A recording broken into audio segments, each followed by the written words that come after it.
Good afternoon, everyone. Thanks for your patience. I have a few things to pass along at the top, and then we'll get right to your questions. Secretary Austin returned to Washington, D.C. yesterday following a successful week-long visit to the Indo-Pacific region with productive stops in Papua New Guinea and Australia. This was the Secretary's 8th visit to the region since becoming Secretary of Defense. And while in Papua New Guinea, the Secretary and PNG leaders discussed the recently signed U.S. Papua New Guinea Defense Cooperation Agreement and agreed on the importance of continuing to deepen U.S. and Papua New Guinea defense ties to advance our bilateral cooperation and advance our shared goals in the Indo-Pacific region.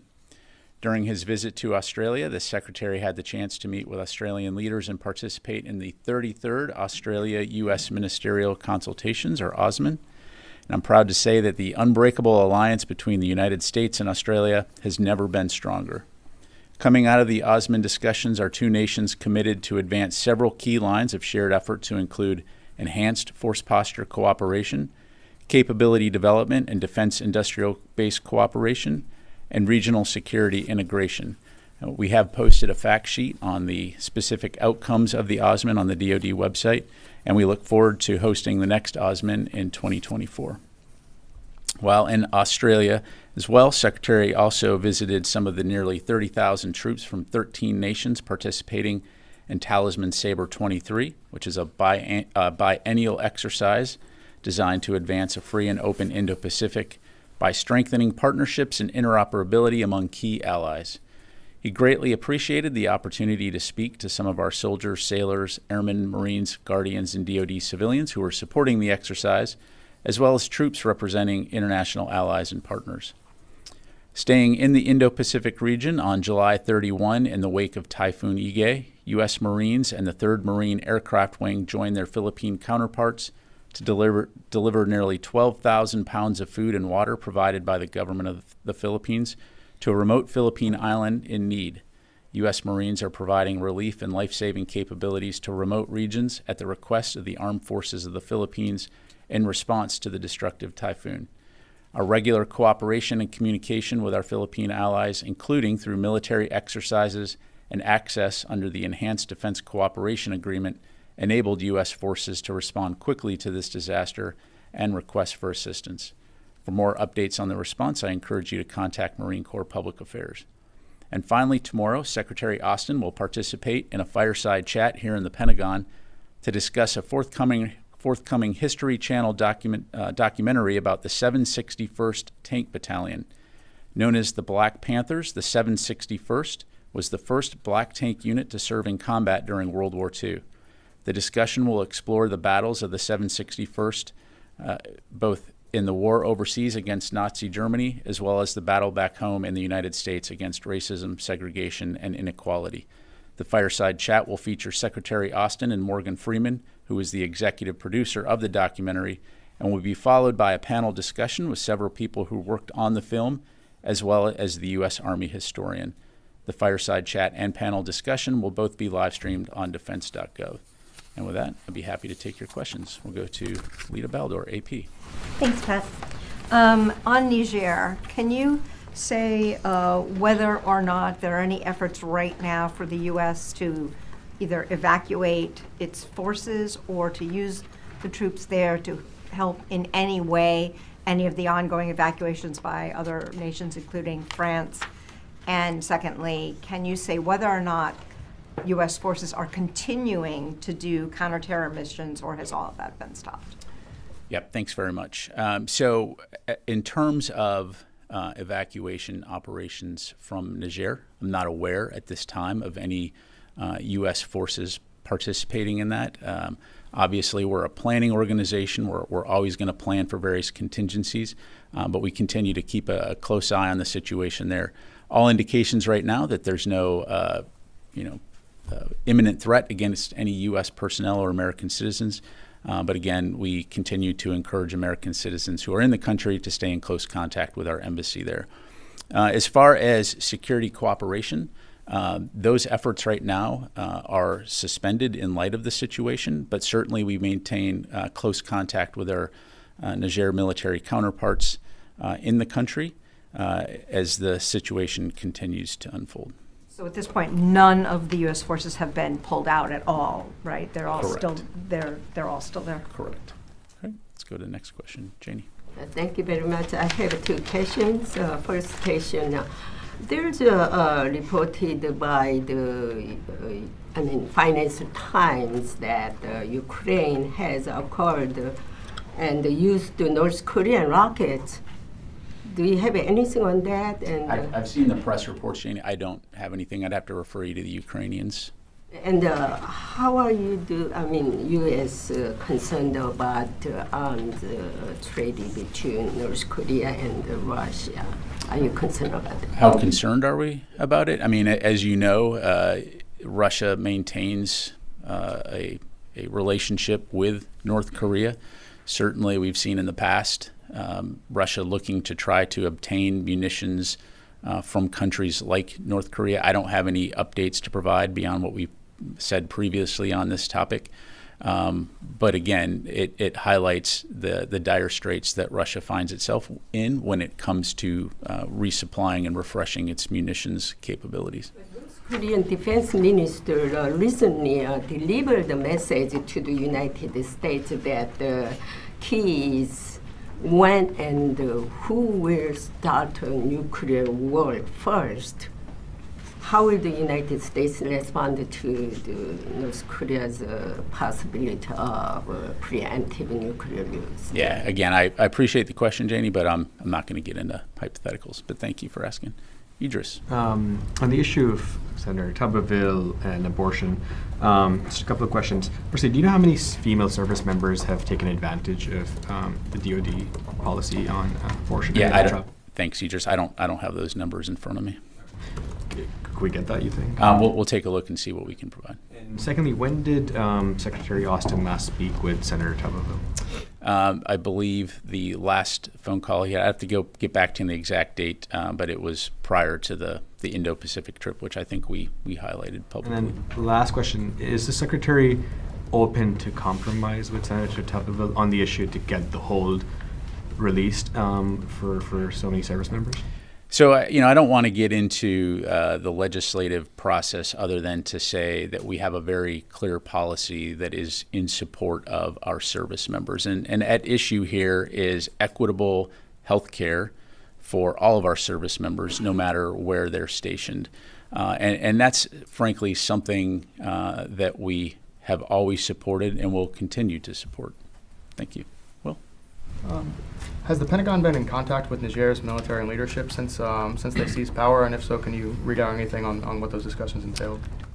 So, as you know, the Joint Staff did put a readout out about the chairman's contact with the Chief of Defense for Niger. We're closely monitoring the situation there. It continues to remain very fluid. It's too soon to characterize the nature of ongoing developments. But as you've heard us say publicly, we continue to support the democratically elected president of Niger. Okay, thank you, sir. Good afternoon. A follow-up on Tuberville. Recently, 5,000 veterans in support of his hold on Pentagon promotions wrote a letter to lawmakers saying, quote, this is a quote from these 5,000 veterans, "The mission of the United States military is to defend and protect all American lives, not subsidize the practice of destroying innocent and vulnerable American children via abortion with taxpayer dollars." Your response to those 5,000 veterans, sir?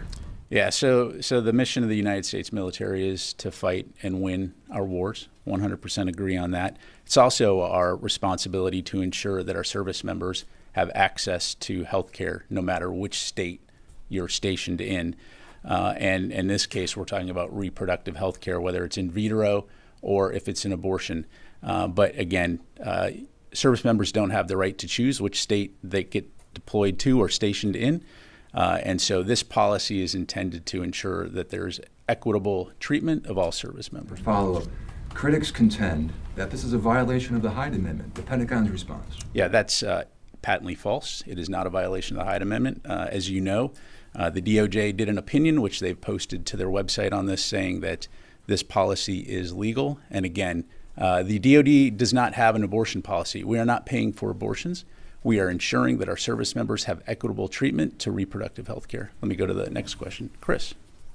clarify, when you said security cooperation is suspended with Niger, does that mean no U.S. drones are flying, DoD or otherwise? Yeah, so I'm not going to get into intelligence operations and discuss the specifics of that. Again, we do have, we continue to stay in contact with the Niger military, but in terms of training, for example, those types of things, that's been suspended. So, unilateral U.S. operations could theoretically still continue? Again, I'm not going to, when you're talking ISR, you're talking about intelligence. I'm just not going to talk about intel operations. Thank you. Matt. Thanks, Matt. On Niger, you said it's too soon to put a name to what's happening in Niger. The United States so far hasn't referred to it as a coup. Does the United States have a working definition of the criteria for what a coup would be? And also, is there a policy for when a coup is declared in a country where U.S. troops are working with local forces? Where do those troops cease operations? Do they leave the country generally? Can you speak to that at all? Yeah, so a couple things. So I appreciate the discussion that's happening on this, in the public space. Our focus right now is on making sure that our troops continue to stay safe, that we continue to assess the situation. As I mentioned earlier, we continue to support the democratically elected president of Niger, and the situation does remain fluid. And so we think that it's just too soon to characterize the nature of ongoing developments. You had the chairman talking to his counterpart in Niger. So I think you can see the situation there, that we're not going to get into labels other than to say that we will comply with U.S. law. And that we are going to continue to be focused on using diplomatic tools to try to preserve Niger's hard-earned democracy. Okay. And on North Korea, do you have any updates? Has the DPRK responded either to the U.S. or to the United Nations Command about Private King? And if so, what is his status? Sure. I don't have any updates on Private King's status. What I will tell you is, as you've heard us say previously, United Nations Command did communicate or provide some communication via well-established communication channels through the Joint Security Agency. I can confirm that the DPRK has responded to United Nations Command, but I don't have any substantial progress to read out, and so I'd refer you to the UN Command for any further details. Thank you. Okay, thanks very much. Sir. General, regarding to Poland, Poland announced that they are deploying additional troops along the border with Belarus. Poland's defense ministry said that 2 Belarus helicopters violated airspace. So do you have concerns about the security of the eastern flank of the NATO, and are you planning to add more troops there? Thank you. Yeah, thanks for the question. So nothing to announce right now in terms of any additional force posture changes in NATO. When it comes to Polish defense, I'd refer you to the Polish Ministry of Defense, other than to say that, again, we will continue to take NATO's security very seriously, and we will continue to work together with our NATO allies to ensure that every square inch of NATO remains safe. I have another request. Thank you. Saudi Arabia is planning to host a peace talks, including Ukraine, Western nations, and selected major developing countries in the coming days. So, will the DoD officials attend that meeting? Do you have any knowledge about that? And how much do you think these kinds of meetings are important to bring peace to Ukraine? Yeah, thanks. I'll have to get back to you in terms of any type of DoD representation. I don't have an answer to that question. Look, when it comes to peace, we all want peace in Ukraine. I don't have to tell you, and I won't provide a history lesson from the podium here, but Russia invaded Ukraine illegally, and they could end this war tomorrow. So at the end of the day, though, it's going to be up to Ukraine to determine when they are ready to begin peace negotiations. In the meantime, our focus is going to be to continue to support them in their request for security assistance so that they can defend their nation and take back their sovereign territory. I've been remiss for the phones. Let me go out to the phones here. Let me go to Laura Seligman, Politico. Hi, Pat. Thanks so much for doing this. I wanted to ask you about the Ukraine counteroffensive. I wanted to know if you could give us an update on the situation on the ground. And would it be fair to say that Ukraine has not made significant progress so far especially since the new push that was reported last week, and that we are not seeing some kind of breakaway, the kind that we saw in Kharkiv last year? Yeah, thanks, Laura. So I'll let the Ukrainians provide an operational update. I will say, broadly speaking, that we continue to see their counteroffensive move forward.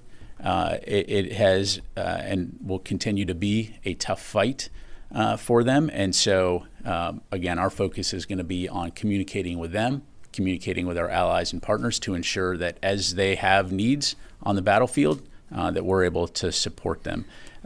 Again, I'd highlight Secretary Austin's comments at the last Ukraine Defense Contact Group, or the Defense Ministerials rather, where he highlighted that this will be a marathon and not a sprint.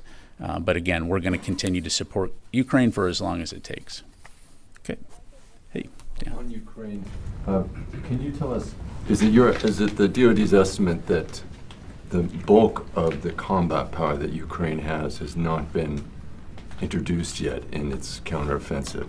Would that be an accurate statement? Yeah, thanks, Dan. So I don't want to get into highlighting where they are or are not applying their capabilities and what their status of the reserve is, other than to say they have significant combat capability, and we're confident that they will continue to be able to have the means by which to prosecute this campaign. And then on Niger, just going back, to what degree are you concerned about the overall fallout on the whole security operation there and the counterterrorism campaign that's going on for years? This was supposed to be a model and a hub for the whole effort. Yeah, I mean, certainly a situation that is concerning anytime there's an attempt to seize power in a country that has a democratically elected leader. And so, again, it's something that we're keeping a very close eye on. As you heard me say, we're going to continue to try to focus on using diplomatic tools to preserve Niger's hard-earned democracy. But definitely something we're going to keep an eye on. What about the role of Russia or the Wagner Group in the whole situation? There's been analysis that the Wagner Group tried to kind of fomented the atmosphere, sort of fomented anti-French feeling. Yeah, so based on the information that I have, we see no indication that Wagner played a role in this particular action. Thanks. All right, let me go back out to the phone here. We got Paul from U.S. News and World Report. Yeah, hi, General Ryder. 3 questions about the recent drone strikes that have been reported in Russia. Do the strikes appear to be having any effect on Russia's ability to wage war in Ukraine, particularly with regard to its logistics? Does the Pentagon see for example, the Russian Ministry of Defense building as a legitimate military target? And then lastly, has any member of the DoD discussed the drone strikes with the government of Ukraine? Yeah, thanks, Paul. When it comes to those types of activities, I'm just not going to have any specifics to provide from an operational standpoint. Certainly, we've seen the reports, about whether or not these are Ukrainian strikes. I'd refer you to them. Our focus is on providing security assistance to Ukraine to enable them to defend their country inside Ukraine within their sovereign borders, and that will continue to be our focus. Yes, ma'am. Thank you, Pat. Can you please tell us a little bit more about the assets, technologies, and platforms that were in the new military aid package to Taiwan last Friday? And specifically, what were the intelligence and reconnaissance capabilities that were included? Yeah, thanks very much. So, again, you saw the release that we put out on the Taiwan PDA. That is the extent to which we're going to be able to provide information on this. I'm just not going to be able to go into details in terms of what those specific capabilities are. Can you confirm whether or not drones were included, and why is the Pentagon being a little bit less transparent about that? Yeah, so again, I'm not going to be able to go into details into the specific capabilities in the PDA. And the reason why we are being more circumspect on this is due to operation security on the part of the Taiwanese, as well as sensitivity to the diplomatic situation. So thank you. Carla. If I can go back to what you said on Wagner, you said there was no indication that Wagner played a role in Niger. Is that, just to clarify, is that based on lack of evidence, or is it based on evidence that points to the contrary? So it's based on a variety of factors. I'll just leave it at that. And then, if you would, my question is, what's the status of the bases, the U.S. bases in Niger right now? Are they business as usual? Are troops on high alert right now? I would say that clearly a not normal situation. As I mentioned earlier, no indication right now of any type of imminent threat against U.S. forces in Niger. Largely speaking, our forces are doing due diligence when it comes to force protection and remaining on those bases, although when necessary, environment permitting, they are still engaging in going off base to engage with Nigerian our Nigerian counterparts as necessary. And so I'll just leave it at that. Okay, let me go back to the phone here. Laura from PBS. Hi, Pat. Thank you. I wanted to ask about the recent executive order that the president signed regarding the changes to the military code on sexual assault.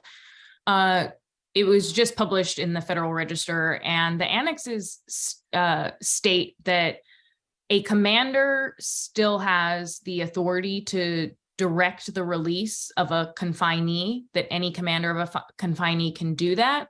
The White House is saying that the commanders don't have that authority anymore for these covered offenses, despite the fact that the EO language says otherwise.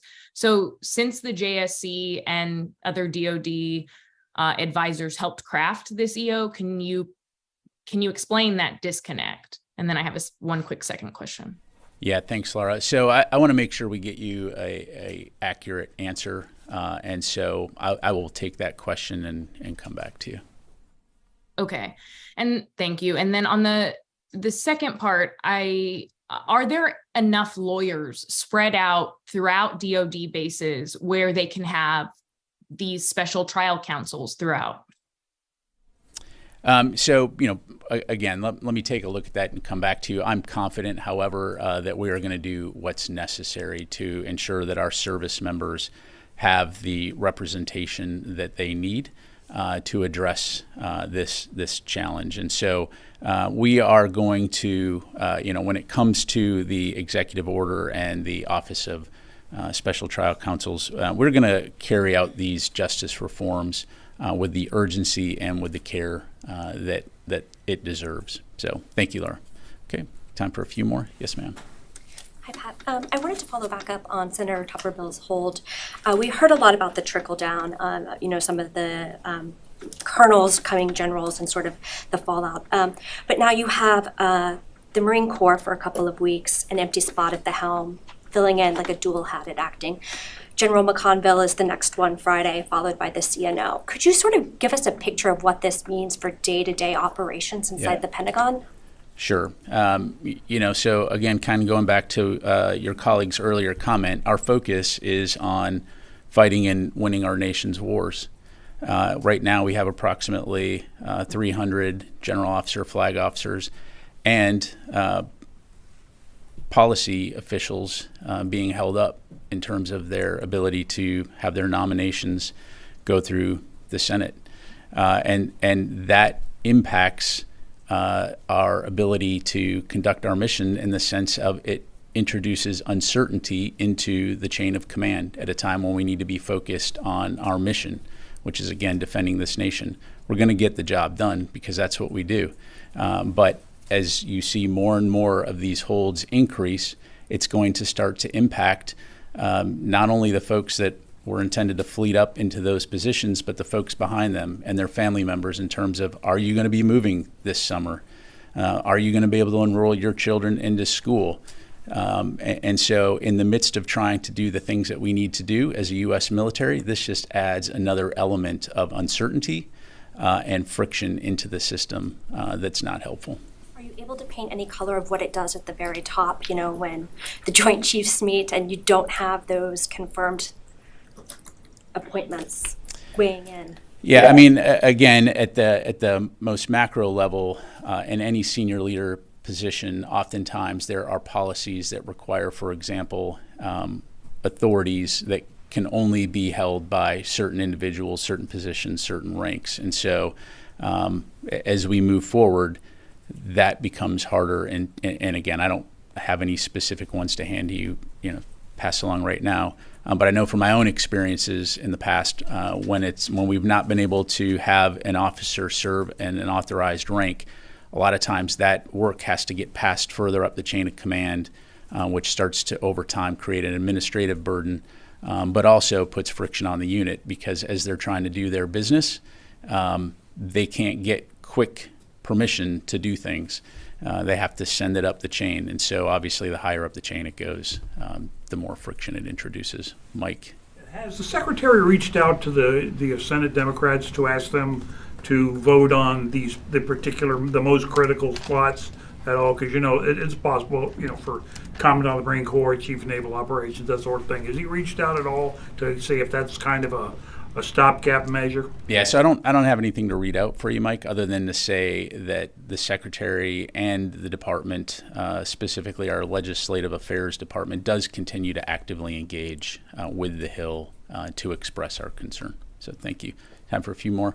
Let me get a couple more here, Lita. Sir, and then Rio. Thanks, Pat. Earlier in the week, the New York Times reported that Elon Musk had denied Ukrainians access to Starlink in certain situations, which had impacts on the battlefield. Is the Pentagon concerned about this behavior from Starlink, and have you guys reached out to Starlink or Elon Musk to discuss this? Yeah, on that particular issue, I just don't have anything. If you take a step back, broadly speaking, we've talked in the past about the importance of satellite communication for the Ukrainians, and that's something that we continue to communicate with the Ukrainians about, and we'll continue to ensure that they have the support that they need. But as it pertains to the relationship between Mr. Musk and Ukraine, I'd have to refer you to him. Okay, thank you. Ro? Thank you, General. My question is about the upcoming U.S.-Japan ROK summit. So recently, Financial Times reported that U.S. is planning to issue a joint statement which states that each country has a duty to consult with each other on the occasion of the attack. And I'm wondering how such kind of cooperation would be possible, because Japan and ROK doesn't have a defense treaty, and what's your expectation for the upcoming summit to increase deterrence in the region? Sure. So as it pertains to the summit, I don't want to get ahead of the White House as they get ready to host that. Certainly much more to say. Broadly speaking, as you know, the relationship between the United States, Japan, and the Republic of Korea is very, very strong. Two of our staunchest allies in the region, and we're going to continue to work closely with those two countries to do everything we can do to help facilitate communication as it pertains to our mutual efforts to ensure regional peace and stability. But again, more to follow down the road. Let me just do a couple more here. Yes, sir. Thank you. Some Alabama lawmakers, including Senator Tuberville, have alleged that the choice to keep the Space Force headquarters in Colorado was politically motivated. Do you have a response to that, and can you provide insight as to why Colorado Springs was chosen? Yeah, sure. So I will tell you politics played no role in this decision. As we've talked about for some time, the Department of the Air Force did has been doing a very thorough analysis and assessment for some time. And so as you look back at this, it was a very thorough, deliberate process that was backed up by data and analysis and in compliance with federal law and DoD policy. And so ultimately, a decision had to be made, recommendations were provided, and the president made a decision. And that decision came down to operational readiness. U.S. Space Command will be fully operational capable this month. So FOC in DoD speak. And so they'll be ready to operate now, and keeping the headquarters in Colorado Springs minimizes impact on operations and on the personnel transitions during a period in our country's history that's critical when it comes to space and the capabilities that are provided to our country and our national security from space. So our focus is going to be now on expeditiously carrying out this decision, and we're going to do it in a professional manner. Thank you. Lita, did you have one more? I just have one quick clarification. I just wanted to make sure, you mentioned a response from DPRK. You were referring to the early ones a number of days ago when they did pick up the phone but provided no information, or are you saying there was an additional response since then? So, as I understand it, there was the initial passing of the information, and this was essentially an acknowledgement from the DPRK government that, yes, we have received your request for information, as I understand it. Right, so there's only been one, not two responses. I think the first time it was we've communicated, and now we have received communication back, an acknowledgement. Do you know when that was? I don't. Thank you. All right, thank you very much, ladies and gentlemen.